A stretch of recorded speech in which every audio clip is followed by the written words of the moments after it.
Assalamualaikum warahmatullahi wabarakatuh.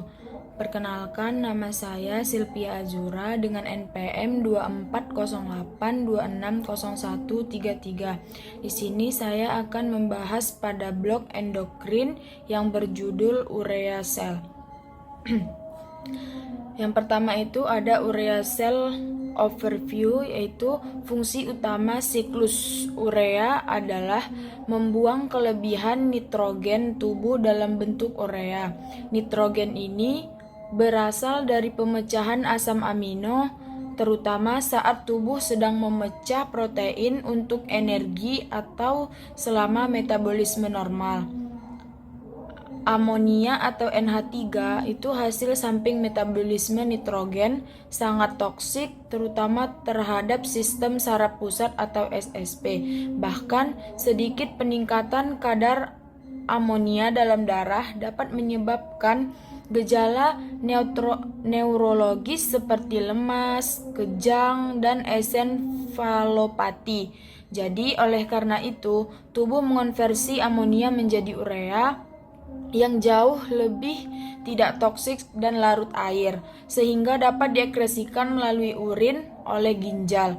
Kemudian siklus urea berlangsung hampir seluruh di hati atau hepatosit dan merupakan satu-satunya jalur metabolik yang dapat secara efektif membuang nitrogen dalam jumlah yang besar.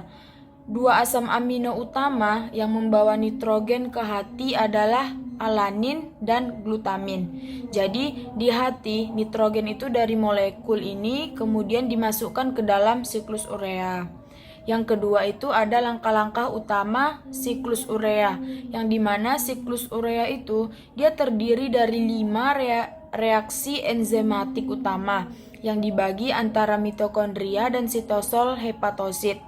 Langkah yang pertama, carbonyl phosphate formation atau mitokondria, yaitu NH3 bereaksi dengan CO2 dan 2 ATP yang membentuk carbonyl phosphate. Kemudian enzim carbonyl phosphate sintase 1 atau CPS1. Ini adalah langkah pembatas kecepatan dalam siklus urea. Kemudian CPS1 itu dia membutuhkan aktivator aloesterik kemudian langkah kedua itu ada citrulline formation, yang dimana carbonyl phosphate itu bergabung dengan orithane yang mana membentuk citrulline, yaitu enzim yang dibutuhkannya itu ada enzim orithine transkarbolase. Kemudian si citrulline itu kemudian ditransportasikan ke sitosol. Jadi yang ketiga ada arginiocytase formation atau sitosol, yang dimana citrulline itu bereaksi dengan aspartate dan ATP yang membentuk arginiosuccinate, yaitu enzim arginiosuccinate sintase. Kemudian aspartate tadi membawa nitrogen kedua ke siklus urea.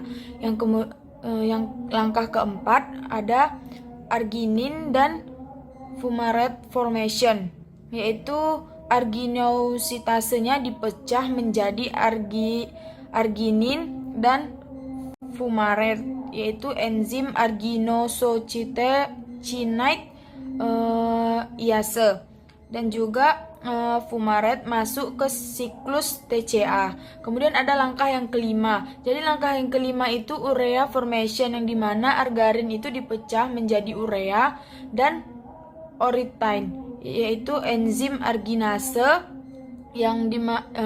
enzim arginase. Kemudian orthinin ini kembali masuk ke mitokondria untuk memulai siklus baru. Kemudian yang ketiga ada regulasi siklus urea, yang dimana siklus urea ini sangat terkontrol untuk mencegah akumulasi amonia, yaitu semakin banyak amonia dan aspartate semakin meningkat juga siklusnya. Kemudian ada CPS1 diaktifkan oleh NAG yang berbentuk dari asetil-CoA ditambah glutamid dan produksinya ditingkatkan oleh arginin. Yang kemudian ada indukasi enzim yang dimana kondisi puasa atau diet tinggi protein yang dapat meningkatkan ekspresi gen-gen enzim siklus urea. Keempat itu ada asal-usul orthinin. Jadi orthinin itu dia asam amino non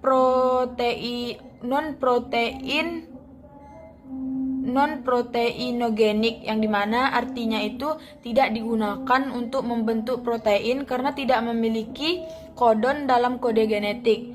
Kemudian ornithin ini penting sebagai molekul pembawa dalam siklus urea karena dia itu masuk ke mitokondria dan menerima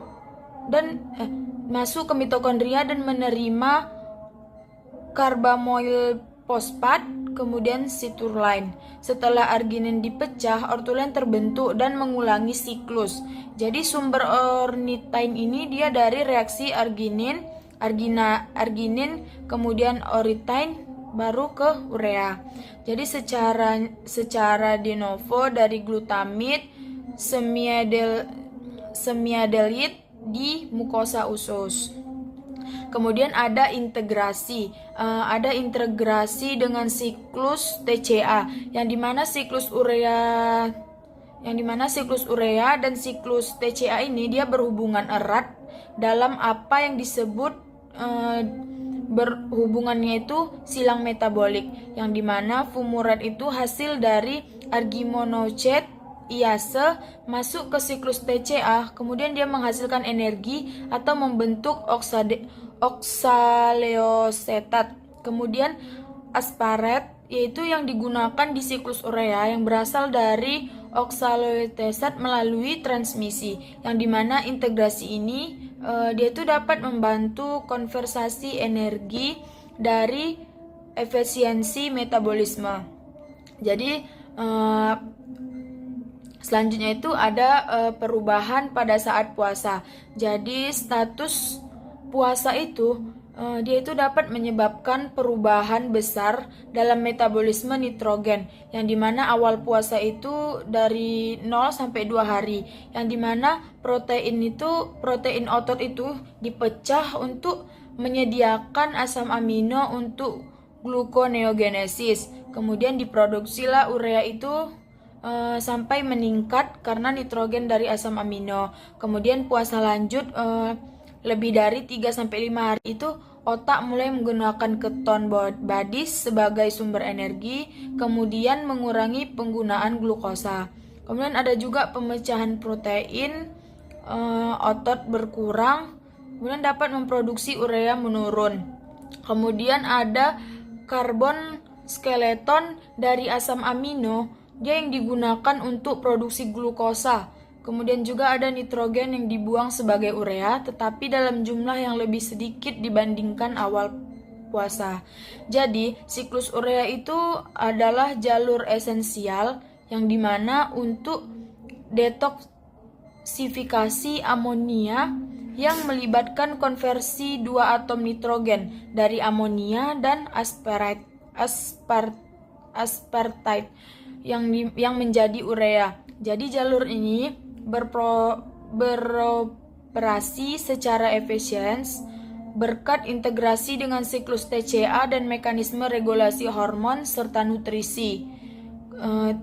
Juga terdapat gangguan pada salah satu enzim siklus urea itu dapat menyebabkan hipermonemia, suatu kondisi serius yang dapat mengancam nyawa, terutama pada bayi dan anak-anak. Jadi sekian pembahasan saya sudahi dengan wabillahi taufik walhidayah. Wassalamualaikum warahmatullahi wabarakatuh.